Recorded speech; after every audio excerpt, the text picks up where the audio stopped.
भाजपा कोटे से आने वाले बिहार सरकार के पंचायती राज मंत्री सम्राट चौधरी ने अपने तेवर से एक बार फिर विवाद पैदा कर दिया है।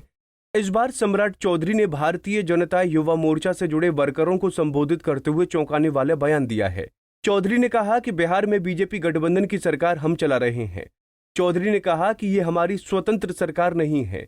उन्होंने कहा कि नेतृत्व जब पार्टी का होता है तो चीजें आसान हो जाती हैं, लेकिन गठबंधन की सरकार चलाना चैलेंजिंग होता है।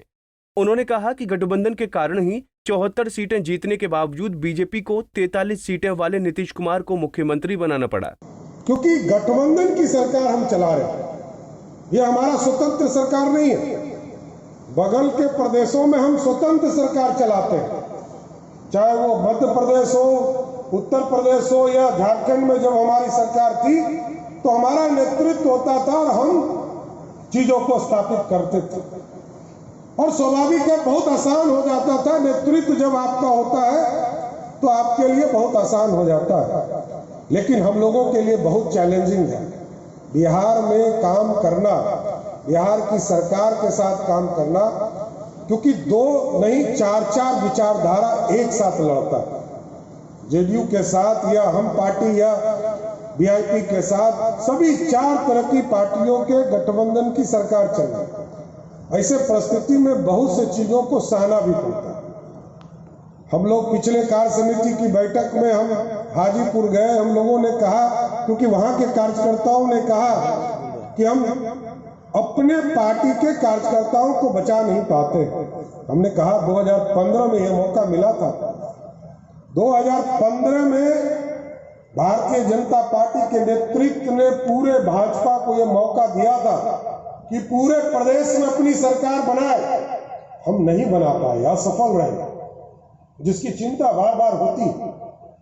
बाद में 2017 में गठबंधन करना पड़ा और गठबंधन के नेतृत्व में आज नीतीश जी 43 सीट जीत कर आए और हम 74 सीट जीत कर भी आए, तो हमने मुख्यमंत्री माना। और यह कोई नई बात नहीं है। जब नीतीश जी 37 सीट जीत कर आए थे 2000 में और 68-69 सीट उस समय भी भाजपा जीत कर आई थी, तब भी नीतीश कुमार जी को मुख्यमंत्री इस पार्टी ने माना, क्योंकि इस पार्टी को पूरी तरह एक समूह बनाने की जरूरत थी। वहीं सम्राट चौधरी के इस बयान से जुड़े सवाल पर मुख्यमंत्री नीतीश कुमार ने मुस्कुराते हुए जवाब दिया। नीतीश बाबू ने कहा कि अगर उन्हें कोई दिक्कत है तो अपनी पार्टी में बात रखनी चाहिए। नहीं, अब क्या कह रहे हैं हमको नहीं पता है, हमने देखा नहीं कि उन्होंने क्या कहा। विधानसभा में वर्ष 2000 कोई बात होगी, अगर मान लीजिए बात हो तो बात कर ही सकते हैं, लेकिन क्या कहा है हमको नहीं पता।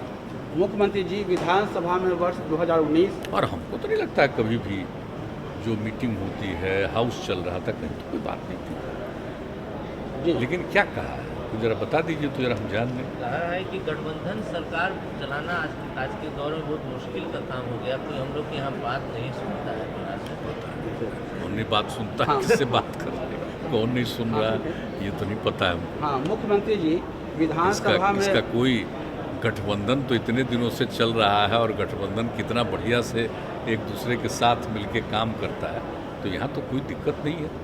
लेकिन कोई बात है तो जरूर अपनी पार्टी के लोगों से बात करना चाहिए, कोई बात हो। सम्राट चौधरी एक जमाने में लालू प्रसाद के लाडले रहे थे, लेकिन 2014 में चौधरी ने आरजेडी का दामन छोड़कर नीतीश के पाले में चले गए।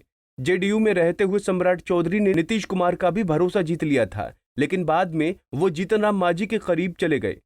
कई सालों तक मांझी खेमे का हिस्सा रहने के बाद सम्राट चौधरी ने 2018 में बीजेपी ज्वाइन कर ली। कुशवाहा समाज के दबंग छवि के नेता सम्राट चौधरी को बीजेपी ने पहले प्रदेश उपाध्यक्ष बनाया।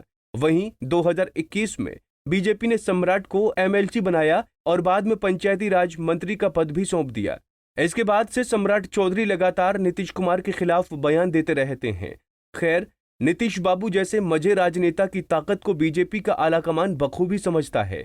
इसीलिए विधानसभा चुनाव में ज्यादा सीटें लाने के बावजूद बीजेपी ने नेतृत्व नीतीश कुमार के हाथ में ही सौंपी है। पंजाब केसरी टीवी के लिए औरंगाबाद से प्रियदर्शी और पटना से संजीव की रिपोर्ट।